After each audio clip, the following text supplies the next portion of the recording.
Right then, this is a 58 keys 3 biscuit guide, which means one topic covered at little length, but intended to be all you need to know about it in one place, and during which we're allowed to eat biscuits as a side point. I know. Okay.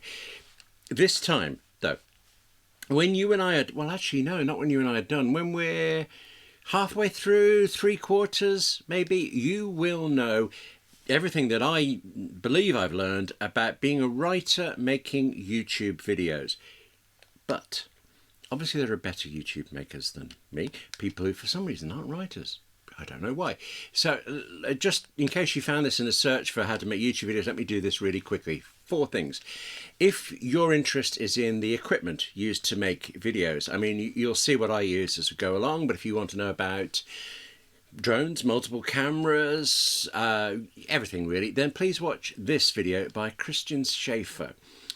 Also, actually, frankly, even if you have no interest in making videos, watch her anyway, because her photography is just mesmerizing.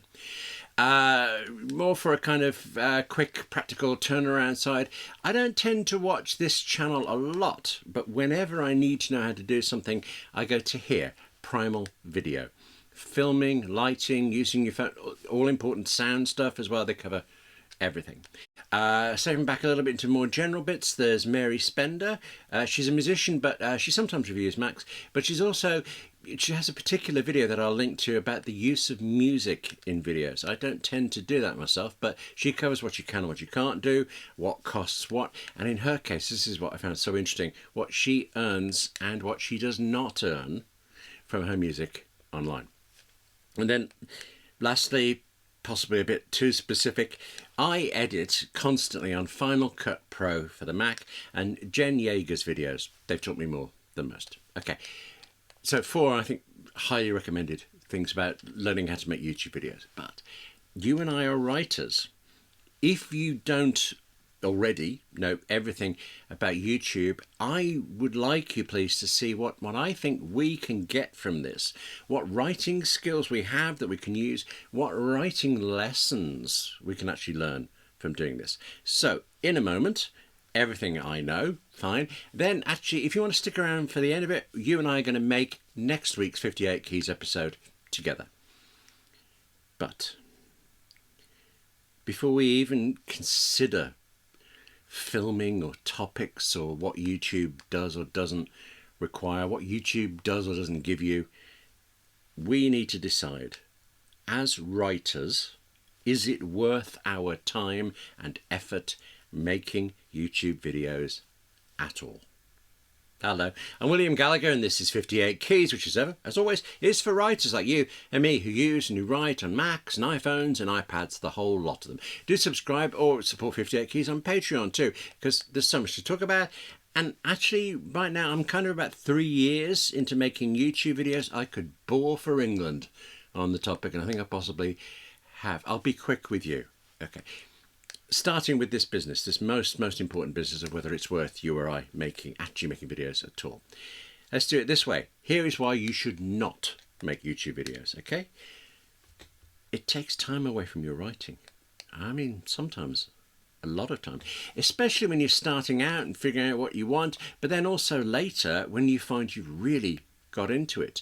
For one example, there's a new 58 Keys video every Wednesday at 7 p.m. UK time, and has been now for over 3 years or something, uninterrupted. I could have spent that time, surely I could have spent that time writing something else. Bet you I wouldn't though.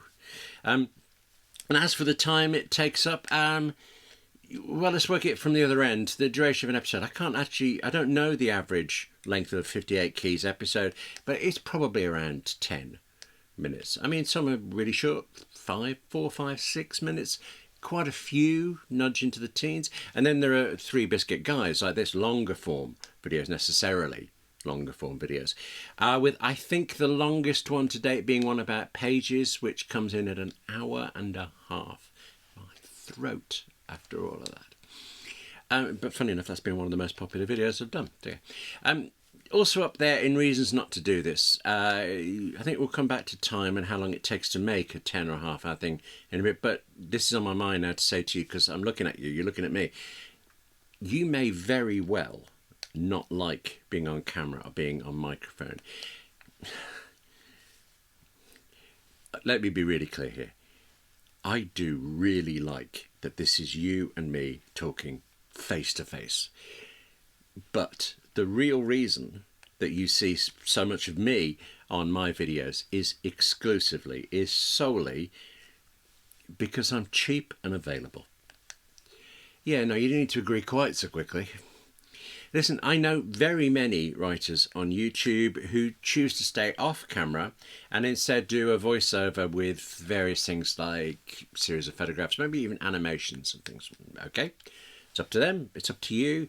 I offer that it's not done for a good reason. It's done from a not wanting to be on camera rather than a wanting to do a voiceover. And I think it also puts a distance between us. I mean, overall, I think that YouTube videos, they have to be useful or I am totally wasting your time. But if this were a straight information delivery mechanism, well, then you'd be better off and it would be much quicker to read my script, to read the show notes, to find an article on the subject. If the value of YouTube has to be information, I think the worth of it has to be this connection, you and me getting to talk. And I don't like anything that puts a distance between that. Anyway, one more reason for you not to make YouTube videos. I want to phrase this very carefully. It can get expensive. It does not have to. You can shoot videos on your phone, and actually I'm doing that right now. But even I do tend to use two phones at the same time. Over the years, I've bought lights as well, which weren't especially expensive, and I've tried various microphones which were a bit. Actually, you can go very far down this line, and I think you're at risk, definitely not of needing to, but definitely of wanting to. Actually, maybe you shouldn't watch Christian Schaefer's video. I came away with kind of technology lust, so I think anyway. All right, so definitely time is an issue for not making it. Certainly face on camera could be. Possibly the cost of equipment when you get into it. These are all reasons for why you, specifically you, should not make YouTube videos. 3 guesses. What's next? I'm not actually talking about the subject of YouTube videos. I mean, I'm a writer, so my YouTube video channel is about writing. It's also, it's for writers who use and who write on Macs and iPhones and iPads. It's quite a specific little niche that happens to be a niche that I think I know about. It's certainly a niche I love.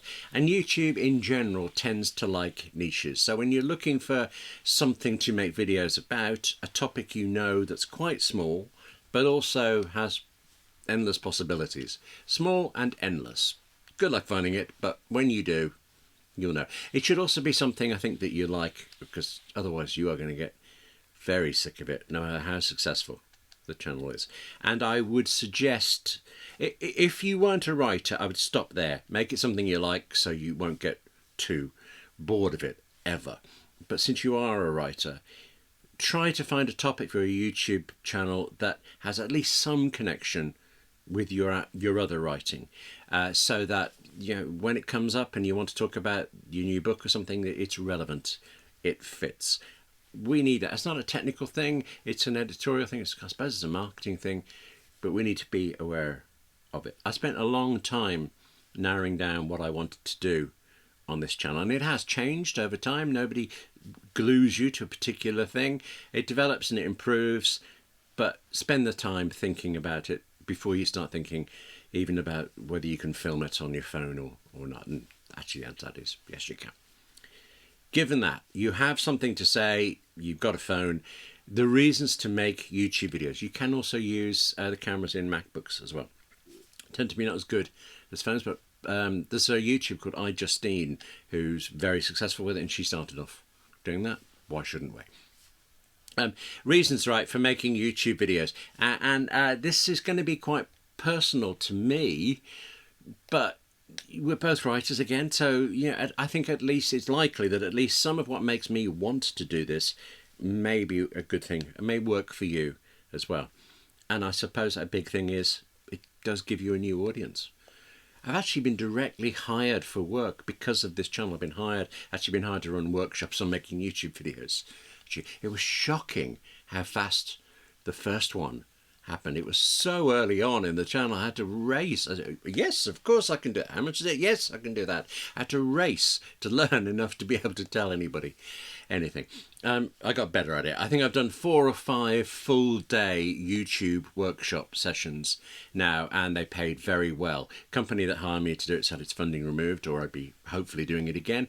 I'm still doing it occasionally. Just recently, I worked with a group of writers.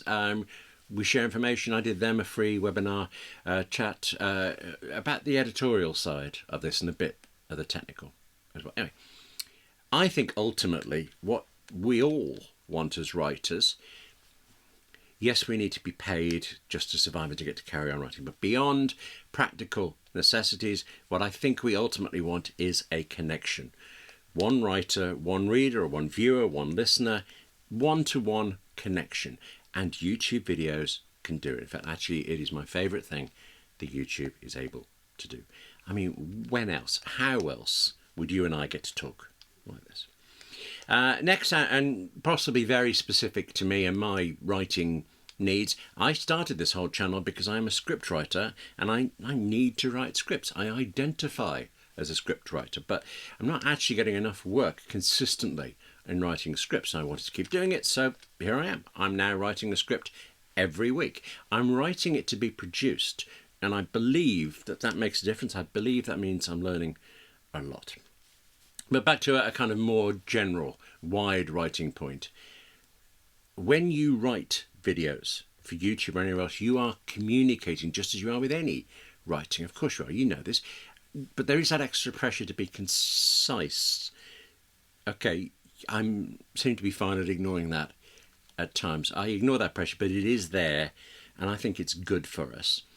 Then when you've written a video and when you've shot it, you need to edit. And editing, it is gloriously absorbing and fulfilling and so tedious at times. In that video I mentioned, the one Christian Schaefer about her technology and stuff, she also talks about how she makes those just remarkably beautiful videos. And she mentions a couple of times that she might shoot around 20 hours a video to make one 10 to 15 minute video. I'm such an amateur compared to her. I'm not sure I know enough to make a direct comparison between the amount of footage in her video work compared to mine, but I can say this actually, the fastest I have ever gone from an idea to uploading a finished edited 58 keys video is 90 minutes. Start to finish, hour and a half, written, filmed, edited. I was so smug that week. And then the very next week was that 90-minute video about pages. And I reckon now it's a bit of a blur, and I'm trying to figure out at least 30 hours. It could have been 40. I do remember so clearly one night being around 1 o'clock in the morning, and I was doing a thing across all of it, adding certain captions and changing certain stuff. And I reached the end of the video, but I also knew I had to go back to the start again to do a whole nother pass on something else. It might have been 2 passes, and you have that satisfaction of reaching the end. It's like when you watch a progress bar and then suddenly it resets and it's doing something else again. Very bleary-eyed that time, but kind of satisfying as well. After you've done that a couple of times, you do learn to make simple videos, and sometimes in quite a hurry. But sitting there at your machine, I was going to say your machine, preferably your Mac, but you can video edit on iPads and even iPhones. Okay, you're no longer writing anything.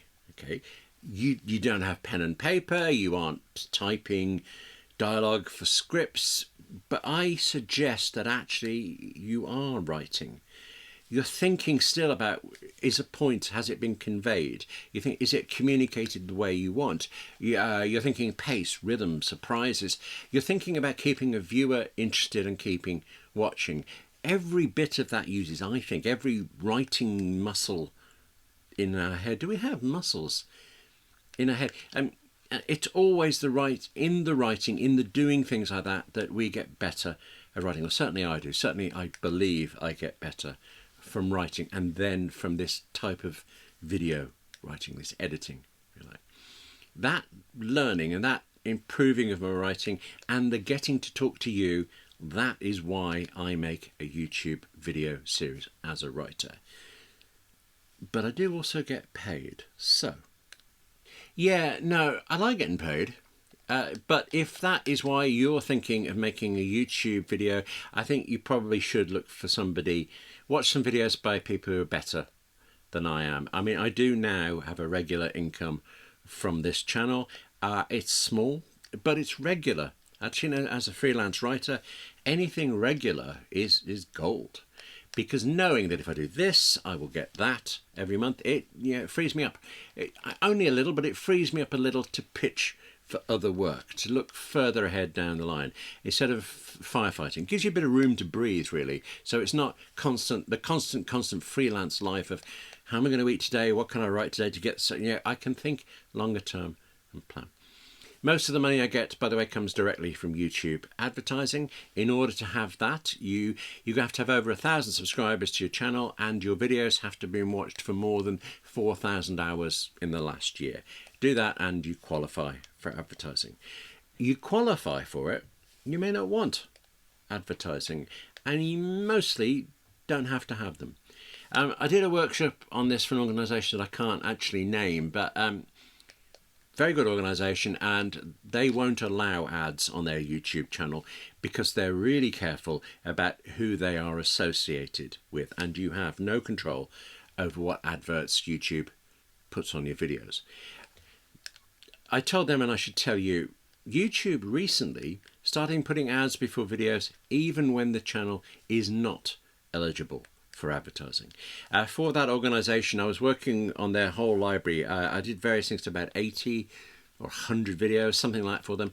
And during that process, YouTube twice put an ad in front of one of them anyway. The organisation got nothing for that. I'm less concerned than they are about who advertises on my channel because, you know, this the way ads work is they're matched up to the audience for it. What is the audience of this channel most likely to buy? And actually it's more specific than that. It's about you. It's about the audience and what else they have watched, what they tend to go for, how long they last in a particular type of video. So everybody's different. Everybody sees different ads. When I watch a video of mine back, I tend to see a lot of ads for chocolate. I have no problem with that. Even though I do, therefore, as you see, take adverts on this channel, I can actually say, no, this video or that one will have no ads. Unless YouTube pulls that fast one and slips in an ad anyway, there will be no ads in those videos, and I do that. Actually, that's exactly how I do the ad-free version of every 58 Keys episode on Patreon. Those also go up a little early as well, which wrecked my so carefully worked out production schedule, but it's fun. There you go. You can go to more specific. You can say, all right, I'll have ads, but they should be skippable or not. You can say you want them at the start or the end. YouTube's starting to force ads at certain points. But the key one that if you do this, you'll get attracted to is that YouTube promises to let you precisely position adverts. I mean, down to the frame, down to the 24th of a second. And you're a writer. You see structure. You're thinking, oh, you could, and I used to do this, find just the right spot in the video and say, there, right there, put the video there, the advert just here. And every single time, YouTube ignores you completely. I mean, it might be roughly where you said you wanted it, but so roughly, it's impossible to do a proper, neat ad break. They just wallop in mid-sentence, don't they? Very frustrating. What I tend to do now is just whatever. Let YouTube do what it's going to do, because it mostly will. Anyway. Except I do actually keep an eye on it. I do watch the videos back once they're out, because very, very early on, I had quite a short video. I think 6 to 7 minutes, certainly no more than that. And for some reason, YouTube put 5 ad breaks in the YouTube. I remember getting complaints, somebody telling me I was greedy putting all those in. I didn't know until it happened. The person was right that it was unwatchable, actually, and I've been worrying about that ever since. And that actually, when that happened, is when I started trying to be precise. Didn't work, but actually, anyway, things seemed to be better than they were. Although actually, I have noticed in the last month, so maybe 2 months, on anyone's videos that I'm watching, YouTube's developing a habit of putting an ad in really soon after the start, and I find that quite aggravating. But like I say, you can say no. And if you can't control where YouTube puts its adverts, you can actually control your videos in general. You can do things to make your video hopefully work so that people will come back after the advert or will patiently wait for the skip button. Let me please tell you a few things. I'll tell you them quickly, and they're things I think are important that I've learned about how to make a video. I believe I've learned them. Most of them I learned from YouTube, but I've been doing other videos for a while. I think they're things that make a difference. Let me tell you those. Yeah, first, I tried to film this to show you as an example, and I could not make myself do it. But I'll describe it and you'll recognise it. You've seen it, and I've seen it a lot. And actually, the very first video work I did, I was training people how to shoot videos for a BBC Worldwide. It's been a night like no other. David Tennant, surprisingly, on a few covers, which was nice for him because he doesn't get the exposure that he should. It was nice because we've never been on it before. Not everyone can be David Tennant. They would shoot video, right, where they were, let's see, they were dead centred in the frame, okay, but their eye line was as well. Their eye line was right in the absolute centre of the frame. They were centred vertically, which would mean they were shooting it so you got their face fine, but also 17 miles of wall above them. I mean, and it was never really a fascinating wall. I don't think you're surprised. Think about it in advance. Frame yourself well. You notice I am off centre. I'm quite close to the top. Sometimes I'll cock it up completely and the top of my head will get cropped off. It's never intentional. It's never great. But I would take that over a wallpaper fetish any day. So actually, part of this second, your iPhone's video camera, it comes with a grid. If you place yourself so your face is about this point, have I got it right today? Or over on the opposite side, wherever the grid line crosses, it just seems to look better. Next, speaking of looking, look at the camera lens, not off to the side because you're watching a display of yourself. Drives me spare. It does. Another one, landscape. This way, not that way. Landscape, not portrait.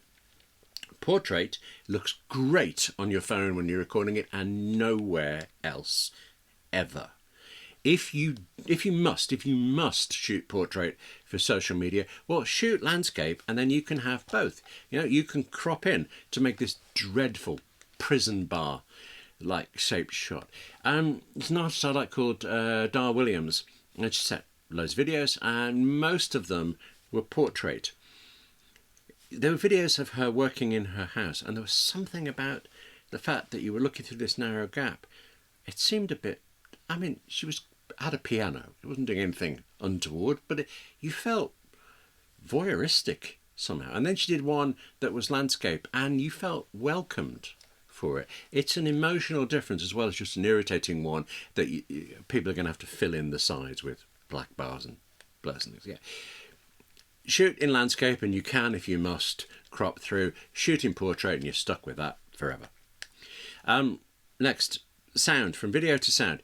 If your sound isn't right, your video is not watchable, no matter what it is, no matter what shape it is. And actually, this is a recurring problem for me. And even today, knowing I wanted to talk to you about this, my audio has to be a bit of a lash-up. I mean, I like this microphone, but I must avoid turning my head away too much. I also like this Bluetooth microphone. I'll show you a shot of that because I seem to have mislaid it again. It's so fiddly, it's so small, I keep losing it, but also it's just so prone to going wrong that I'm frankly entirely unsurprised that I couldn't get it working this morning, and that I probably went afterwards. I'll find it later. Here's the thing, I presume actually this is a case of do as I say, not as I do. We went from video to sound. I want to go back to video again for a second. Make your videos visually interesting. Of all the 58 Keys videos I've done, I found that hardest today, right now, in this video about videos. trying to make it so that it isn't just me in shot all the time. You know, at the start there, I played you 4 YouTube channels, clips of 4 YouTube channels that I think make better videos than I do. I could have just told you about them. I could have just shown a link on the screen, couldn't I? But instead, I chose to play a little of them, primarily because it meant you had something else to look at instead of my gob. Okay. You can go too far with this, by the way. You can go way, way too far. And you can start buying in video clips that, well, I presume because you've spent some cash on it and you don't want to waste that, you start overusing, you throw them in everywhere. 3 video clips per sentence, silly animations, stock footage that might just sort of a bit fit what you're talking about, but you've already used that same shot 17 times. I was watching something last night and this YouTube video, I realised he does this so often. He has stock footage and he uses it over and over again. Last night's video, I was watching it, it's the same piece of stock footage within about 45 seconds of having previously used it before. And I'm out of the story when you say that. You're noticing the process, the production, and I'm gone. We have an advantage. Well, I have an advantage here at 58 Keys. With you and me on this channel, it's you. What I'm usually doing is trying to show you something like an app or a service. So I do. I'll have screen recordings of whatever I'm showing, and I like those a lot. Sometimes, actually, I will repeat those, but what I will do is, it's my own footage. I made it for the episode. I'll show you the overall screen so you can see where to go to do something, but then I'll zoom in so you can see that feature in close-up, like a menu or a particular tick box or something. What I don't tend to do, but I like doing, is I don't shoot a lot of B-roll, background footage for it. Whenever I can, you bet I do. So, for example, I did a video once about the Kindle Scribe, and it occurred to me that it might be useful. I filmed me opening the box. Not exactly the most thrilling footage, but while I was wibbling on about the device later, well, you could watch a few seconds of that here or there. It just broke things up visually. Also, I once tried this. We were able to do it together and with other people at the same time. So I'm here in my car in the cold. You're, ooh, nice spot.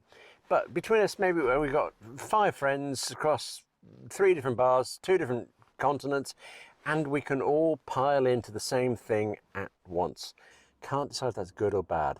I mean, I'm trying to make a note here, and some fellas from another country scribbling, no, that's not how you spell myriad. Well, it is. I'm sure it's useful, collaborating. Cutting between me doing the same thing in different places, cutting practically in mid-sentence. I got that idea from Mary Spender, by the way, who did it on one of hers, and well, to be frank, she did it better. I mean, she did it better technically, but I also thought it suited her, and it suited what she was talking about at the time. I thought in my case it was a bit forced, plus it takes so long to do, which is another factor. These little extras can take a lot of time. I did a visual gag once. It took me an hour to film something that ended up being 7 seconds of the video. I thought it was worth it though. Right then, make YouTube videos to reach and to connect with new audiences, get your sound right, don't shoot in portrait, try to make it visually interesting, and don't hide your face behind animations. That'll do. There is also how you edit videos, which is a topic all by itself and would expose my limitations. There are things like how do you upload to YouTube and what you write, like the descriptions and the titles and the show notes, but you've got all this. Now you know everything I know about making YouTube videos as a writer, and again, underlined, as a writer. I think you also now know whether you want to do this too or not. You know whether it's worth your time, worth your effort or not. I would like to just say one more thing about this as writing. I like the discipline of writing and making a video every week, uninterrupted, for 3 years. It's actually very satisfying. It's as satisfying, and I think it's as useful to me as a writer as when I had at one point in my career, I had 3 columns across BBC News, BBC CFAX and Radio Times magazine. The constant pressure to deliver it, to be interesting in it, hopefully working, it was very, very good for me as a writer. But anyway, unless you would like to see next week's 58 Keys episode being made, I mean, it's not going to take long, but take a while, we are actually done. We're good. Thank you very much for watching. but I'm looking forward to showing you this. Let's go make a video, okay? I have a spreadsheet. I think of it as a schedule spreadsheet, but it actually includes a lot of possible topics and maybe some rough dates when we're done, maybe not. And then at some point they go up into spreadsheet and they become scheduled, they become aired, and some text there. Yeah, you'll notice there's a lot of duplication now. I do a fractionally different ad-free version of all of these videos for Patreon, and they're scheduled for the day before the regular one. But still, every entry there, it's date, title, description, and links. And this schedule, it starts because I put the ideas in there, but then it tends to be the last thing I do. Whereas the first thing, when I've decided which ideas I'm going to do next, is that I run this shortcut. It asks me the topic, then it creates a bunch of folders there, and the script, the start of the script. It also figures out the next episode number for me, and I know this is going to sound silly, but I cannot tell you how important that is.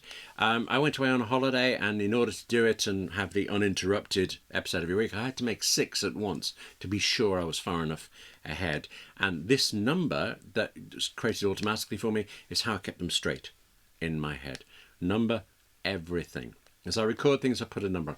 Last week's 58 Keys, for example, it had 9 files for me to remember and to put in the right places in the video. And the week before had 64.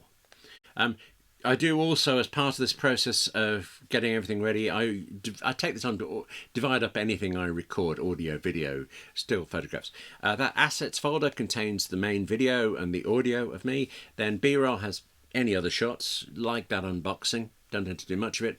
Screen recordings gets very full with those shots of a Mac or an iPad or an iPhone screen. And I think 40 of those 64 the other week were in this section. And then there's stills, which is where... well, I could just show you something with a single image, or maybe it's an app icon. And also, YouTube needs a thumbnail poster. When I'm finished with that, I put those in here too. But anyway, all of these folders created for me automatically by shortcuts and an Omni outliner document prepared for the script. I do script write every edition that isn't an interview with somebody.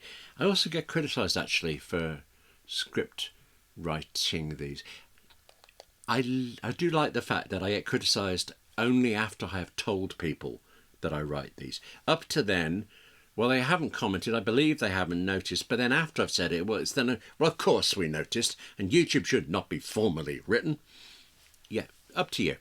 Write a script, talk off the top of your head, whatever works for you. For me, I wanted to script write. I like script writing. And for me, the important thing is that despite some appearances, I want to get as much information into these videos as I can. I don't ever want to waste your time. Pack it with as much detail as I can. And the way I do that is that I write the script. Plus, this is possibly unfair of me, but I do know people who say they don't need a script because they're just naturally so good at talking off the top of their head.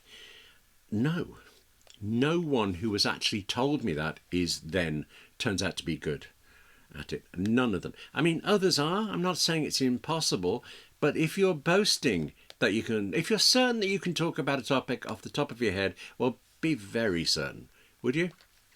And with all that said, anyway, move on. All of these folders created as well. Next week's 58 Keys turns out to be a series of 5 iPad tips for writers. I think that's an interesting topic. I think it's useful. And 5 just feels like a good number, doesn't it? Yeah, like it's not 1 and I'm wasting your time. It's not 10 and you've got to scroll through. 5 is good.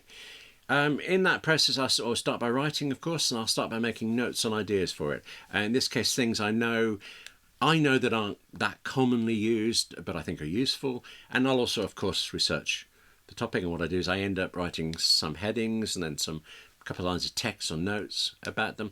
And in this case here, I've also realised I've got more than 5 that I like. I think I had 7 when I noticed this. And nicely, 5 of the 7 just seem to fit together. Right. So I've created another new episode, 5 more iPad tips for writers, and I've chucked the 6th and 7th in there. I will make that episode. Obviously, I won't make that episode to run not next week, but the week after. I'll make sure there's a gap before we come back to iPad tips. But what I think is going to happen later today, actually, is that I will take some time to find another 3 ideas for it, then I will write that script, and I'll probably try shooting it back to back with next week's one or the one after, whatever I'm working on next. Because when you can make 2 or more videos together, it saves a lot of the setting up time, and it's generally quicker. I think of it as like batch cooking. Yeah, it doesn't take any more time to do twice the amount of casserole that you need for tonight, and you can freeze the rest ready. But now, still on the script, I'm doing just what you would. I'm looking for a line through the 5, the best way to start and take you to some kind of conclusion. Once I've got that order, I write the script of it. The script for next week's 58 Keys, it runs to about 1,000 words, and that makes a video that will probably be about 8 minutes long. The average speaking rate for a presenter of anything is 3 words per second. 1,000 words divided by 3 and then divided by 60, that gives me about 5.5 minutes.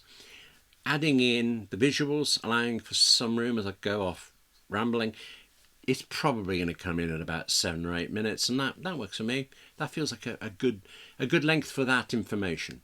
So now it's filming. I tend to do the main footage first. This is me talking to you. So actually, let's have a look at it. Right, there is the video, let's say, the video and the audio together of me talking with you. So if that's the video and the audio, right, then there are also gaps here where I break up with these short little video stings. And then on top of the main video and audio, there'll be screenshots like this, usually screen recording somewhere, often B-roll. And then on top of those, there'll be captions too. I tend to shoot the main footage first so that I know where to add the gaps, where to add the screen recordings, the B-roll, where to add the captions.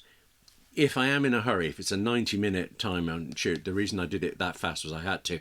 I shoot the video using this, which is teleprompter app on my iPhone 13 Pro, which means I'm using the front camera. I'm using the display. I'm looking at the green dot instead of the display, so I'm looking in the lens, but I'm using the front camera. The front camera on iPhone 13 Pro and later Pro models is officially as good as the ones on the back of iPhones, but in practice, to me, it doesn't seem like they are. So for this front camera business, it's definitely for speed, has the convenience of this teleprompter app, but when I can do longer, or when I can shoot many videos back to back, and so I'm only setting it once, well then I do this. Fit the iPhone 13 Pro to the back of this teleprompter head, copy the Omni Outliner script onto this app by the makers of that teleprompter, onto an old spare iPhone SE, slip the SE into teleprompter, fiddle quite a bit, and then also search my office for this remote control. For sound, I do prefer those smart mics, they little Bluetooth thingies, but they are problematic. So for the moment, while I try to figure it out, I'm using this microphone positioned right under the teleprompter. I'm getting detail, and I don't want to, not yet. I don't want to get into too much detail of exactly how this particular video is shot, because I'm trying to do it better. I'm trying to change it. But for now, that mic is plugged into that MacBook Pro. And we would be all set, except, you know that thing about the frame position? I can't see from here whether I'm in the right position or not. I can if I'm shooting with the forward camera, can't on the back. So, I mean, I might be completely out of shot for all I know. What you can do, though, is work it out through testing and then marking where should the teleprompter sit, where should your seat be, and so on, and that, I think, is the best way. But I do have an iPad, so I use that. It's there. I usually shoot video using Filmic Pro Legacy, and there's a Filmic Pro app, a remote app on my iPad. Use that and I can see that I'm in the position I want, and I can also tap the record button. Tap record on the separate audio as well, and away off I go. You just saw that graphic of the main video along the bottom with the gaps and things in it. Well, here it is again, and now here's exactly what it all looks like in Final Cut Pro when I finish editing. All that's left now is to upload that edited video to YouTube. Yeah, I rather glossed over the uploading bit there, because I think if you don't already know it, well, you don't need to know it yet, and you'll figure it out when you do. It's about filling in boxes, isn't it? Saying what the video's called, when you want to go out, that kind of thing. I did also I did not gloss over, I jumped over the whole video editing process. Because if there are a few things I like more than video editing, well, there are a few things I think are less interesting than watching me edit. I do actually. I read books about. I read biographies of video editors. I watch videos about video editors. Actually, take a look at this one. I'll put a link in it. Walter Murch. He's not even editing here. He's just talking about film editing, and it is fascinating. When I was at film school, a gentleman came to talk to us who was in his early 70s, younger than I am now, the director King Vidor.